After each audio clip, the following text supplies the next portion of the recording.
आज का अपना टॉपिक है वो है कास।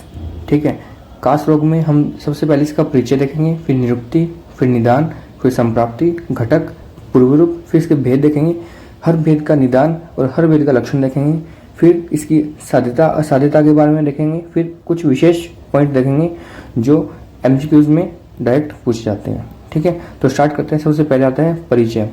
तो कास रोग का परिचय इस प्रकार है कि इसको बोला गया है कि ये स्वतंत्र व्याधि के रूप में जानते हैं और कई व्याधियों का लक्षण भी है। अब होता क्या है, सबसे पहले प्रतिशाय, फिर कास, उसके बाद रज्जक्षमा उत्पन्न होती है। तो इस प्रकार इसकी असाध्यता बढ़ती रहती है, कॉम्प्लिकेशंस बढ़ते रहते हैं इसमें। ठीक है, और क्या बोला है कि कंठगत उदान वायु की विकृति के कारण कास रोग होता है। ठीक है, अब इसकी निरुक्ति की अगर बात की जाए तो निरुक्ति में क्या होता है कि कसनाथ कास। ठीक है, मतलब कि जो कुपित वायु है वो विजातीय पदार्थ को निकालने की चेष्टा करती है। मतलब कुछ भी धूल का कण या फिर कुछ भी बाह्य पार्टिकल अगर हमारे गले में चला गया है तो उसको बाहर निकालने के लिए ये एक वेग आता है कास, ताकि वो पदार्थ बाहर निकल जाए। ठीक है, उसके बाद ये होगी निरुक्ति। अब देखते हैं निदान। इसका निदान क्या है? निदान में है धूम उपाद्यता रजस्तवेव, मतलब कि धूल का कण या फिर कोई भी रज का कण आपके गले में चला जाए या फिर मुख द्वारा या फिर नासा मार्ग के द्वारा, तो ये इसका निदान हो गया। दूसरा है व्यायाम और रुक्ष अन्न का सेवन करना, वेग का धारण करना, भोजन से विमार्ग गमन, यानी कि अगर आपने भोजन किया वो आपके श्वास नली में चला गया, यानी कि उसके मार्ग का विगमन हो गया। ठीक है, तो इसके कारण भी कास रोग उत्पन्न होता है। अब इसकी संप्राप्ति की अगर बात की जाए तो संप्राप्ति में क्या बोला है कि जो अपान वायु है वो उधर्व स्रोतों में जाकर कंठ उर प्रदेश में प्रविष्ट होकर उनका अवरोध कर देती है। उसके बाद चरक ने क्या बोला है कि हनु, मन्या और नेत्र का भग्न कर देती है। ठीक है, उसके बाद उर, पृष्ठ और पार्श्व को स्तंभित कर देती है। ठीक है, उनमें स्तंभन कार्य कर देती है। उसके बाद शुष्क कास की उत्पत्ति होती है या फिर सकफ कास की उत्पत्ति होती है।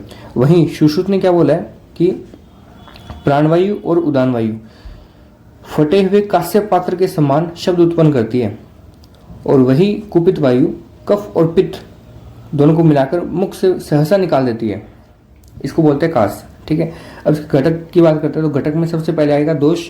दोष में इसका वात और कफ, दुष्य है इसका रस और अन्न, श्रोत से रसवह प्राणवह, श्रोतो दृष्टि देखें तो उसका संघ, अधिष्ठान उर और कंठ, अग्नि से मांद्य होती है, स्वभाव इसका आसुकारी है। साध्यता की अगर बात की जाए तो साध्य भी है और कुछ साध्य भी है। ठीक है, अब इसका देखेंगे हम पूर्व रूप। पूर्व रूप में सबसे पहले देखते हैं शुक पूर्ण गल आस्यता, यानी कि आपके गले में और मुख में आपको ऐसा लगेगा कि शुक भरा हुआ, यानी कांटे भरे हुए हैं। ठीक है, और कंठे कंडुश्च, यानी कि आपके जो कंठ प्रदेश है वहाँ पे कंड उत्पन्न होगी।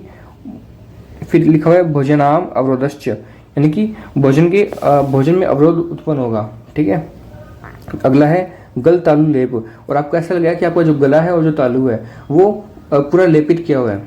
ठीक है, तो ये हो गए इसके पूर्व रूप। अब देखते हैं इसका भेद। अब भेद इसके बोले हैं 5 टाइप के। ठीक है, सबसे पहला वातिक, पेतिक, कफज, छतज और क्षयज। ठीक है, ये 5 टाइप बोले। तो सबसे पहले हम देखेंगे वातिक।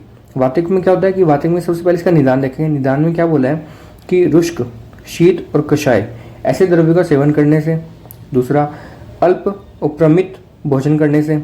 ठीक है, अल्प प्रमित अश्नम, अनशनम। ठीक है, फिर बोला है वेग धारण करने से और आयासो, यानी कि परिश्रम करने से, श्रम करने से, अत्यधिक श्रम करने से। अब इसके लक्षण देखेंगे। लक्षण में क्या बोला है कि हृदय, शंख, मस्तिष्क और पार्श्व में शूल उत्पन्न होना, क्षीण होना किसका, बल स्वरों, यानी बल का और स्वर का, क्षीण होना, हास होना। उसके बाद बोला है कांतिहीनता। ठीक है, उसके बाद शुष्क कास और कंठ मुख शुष्क, यानी कि आपका जो कंठ प्रदेश है वो मुख है वो शुष्क हो जाएगा। तो ये तो हो गया वातिक कास के लक्षण। ठीक है, इसके बाद देखेंगे पेतिक। पेतिक में इसका निदान देखेंगे। निदान में क्या बोला है कि कटुक, उष्ण, विदाही, अम्ल, क्षार, अमल, क्षारणाम, अति सेवन, तो इन पदार्थों के अति सेवन से। दूसरा क्रोध करने से और संताप से, इससे पेतिक कास उत्पन्न होता है। अब इसके लक्षण की अगर बात की जाए तो उरो विदाह्य। ठीक है, ज्वर, वक्त्र शोषे, यानी आपका मुख शोष, ऐसा लगा कि आप मुख शोष बोल सकते हो आप। ठीक है, उसके बाद तिक्त आस्यता, मुख तिक्त रस प्रदान होगा। तृष्णा, पितानी वमेत कटु, यानी कि जो वमन होगी उसमें कटु रस प्रधान होगा और पित्त वर्ण की होगी। ठीक है, तो ये हो गया पैतिक कास। अब इसके बाद अगर बात की जाए कफज कास की, ठीक है, तो इसमें क्या बोला है, इसके निदान की अगर बात करें तो गुरु अभिष्यंदी मधुर स्निग्ध ऐसा भोजन करने से और द्विवा स्वप्न करने से और अति विश्राम करने से कफज कास होता है। अब इसके लक्षण की अगर बात की जाए तो प्रलिप्य अनेन मुखेन, ठीक है, मतलब जो आपका मुख है वो कफ से लिप्त रहेगा, ठीक है, और क्या बोला है, शिरोरुजा, मुख माधुर्य, ठीक है, अरुचि और गौरवम, वही जो कफ प्रधान जितने भी लक्षण आपको देखने को मिलते हैं जब कफ दूषित होता है, वही सब लक्षण इसमें आ गए। अब बात करते हैं क्षतज काश, ठीक है, क्षतज काश में क्या हो रहा है, इसका निदान देखेंगे कि अति व्यय करने से और अत्यधिक भार वहन करने से, ठीक है, ये क्षतज काश होता है। अब इसके अगर लक्षण की अगर बात की जाए तो इसमें सबसे पहले बोला है कि सपूर्व कास्ते, यानी कि सपूर्व कास्ते शुष्कम, अगर सबसे पहले जो काश होगी वो शुष्क अवस्था में होगी, तत् उसके बाद स्टीवेत शोणितम, यानी कि जब स्टीवन निकलेगा तो शोणितम यानी रक्त के साथ स्टीवन होएगा। पहले तो शुष्क काश होगी, उसके बाद स्टीवन निकलेगा, वो रक्त के साथ निकलेगा। उसके बाद बोला है उरशूल, कंठशूल, शुचि भीरी व तीक्ष्ण शूल, यानी कि प्रिकिंग पेन और तीक्ष्ण पेन आपको वहाँ पे होएगा। उसके बाद हम देखते हैं क्षयज काश, ठीक है, जो कि लास्ट इसका पार्ट है।